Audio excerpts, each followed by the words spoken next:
fan of the American literary classic and subsequent film adaptation of Shane? Do you like seeing Clint Eastwood violently tear through an assortment of thugs and hired goons? Yeah? Well then, Pale Rider's the movie for you. Added bonus, most of the film was shot in the Sawtooth National Recreation Area just north of Ketchum, Idaho. Pale Rider is one of those rock-solid movies that doesn't really bring anything new to the table, but it's entertaining as hell and it's surprisingly rewatchable. It's nothing like a shot of whiskey to whet a man's appetite. From the engaging story to memorable action scenes, Shouldn't play with matches. to interesting characters, Have a drink! An honest man, you skunk butt! and, of course, to the beautiful mountain landscapes, the overall quality of the production commands the viewer's attention and compels you to plan a trip to central Idaho. Clint Eastwood returns as the man with no name, aka the preacher, aka not Shane, to the same random western town that's still embroiled in a simmering conflict involving the good, hard-working people and the ruthless businessmen that scheme to deprive them of their way of life.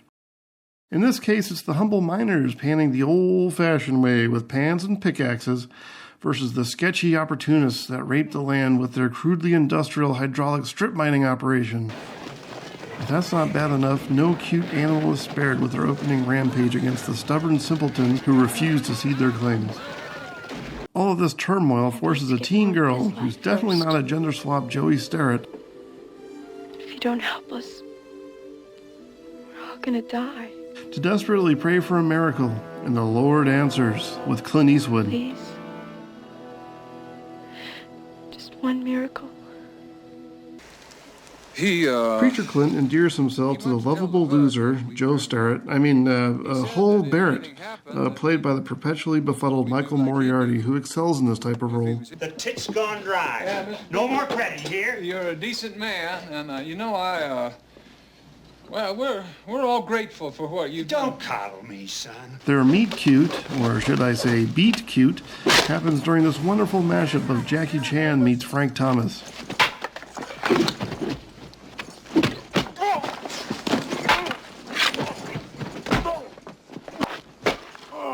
Hull takes the designated hitter back home to meet the fam, but it's not really his family by marriage or relation, but he's kind of nice guying his way into the role. It's just that I've been so confused. You know, with everything that's been going on, it's a wonder we all ain't crazy. Well, we got nothing more to worry about, and we'll start all over again someplace new. The three of us. The teen girl from before is his kind of daughter. You killed my dog and my grandpa. She becomes smitten with the middle-aged stranger in awkward and statutorily complicated ways. There can't be anything wrong with making love either.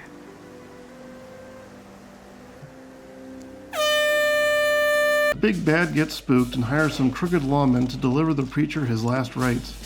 The only flaw in his plan is that Clint's character is a secret ghost, or murderous guardian angel, or something like that. Well, regardless, you can figure out the rest. Like I said, it's a gunslinging, axe-handle-beaten good time. The in-depth characterization in Shane is dialed down quite a bit in exchange for some dynamite and metaphorical mustache twirling. But a preacher, he could give them faith. Shit. 1 ounce of faith, they'll be dug in deeper than ticks on a hound. Carpenters and location scouts really deserve all the credit. That entire town was built, including the building's interiors, on untouched and protected land in the Sawtooth. Part of the arrangement for filming there was that they couldn't leave a single trace after the shoot. Built from scratch, every single timber and nail was then torn down just after a few weeks of filming. If you visit there today, there isn't a single scrap of wood or even a rut to recognize that a major Hollywood production was filmed there. You get the same picturesque setting, though, which hasn't changed a bit, and it's free.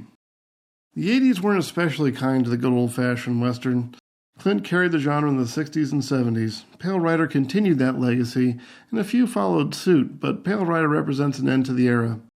Eastwood's Unforgiven in the 90s would usher in a quasi-Western revival, but the themes leaned more heavily on the drama elements, well, save Tombstone and comedies like Maverick and Back to the Future 3. Pale Rider bridged the gap by providing audience-pleasing outlaw thrills with a dramatic flair, and it also delivered some exciting 80s-style action. For this red-blooded American anyway, it checks all the boxes. There's nothing like a nice piece of hickory. The fact that I can easily visit these locations today with my memory playing back my favorite scenes, well, it makes it that much more endearing.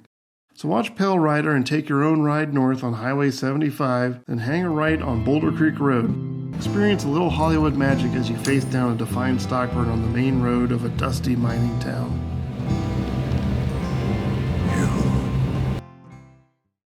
Preacher! Yay! Preacher! Come back! We all love you, Preacher!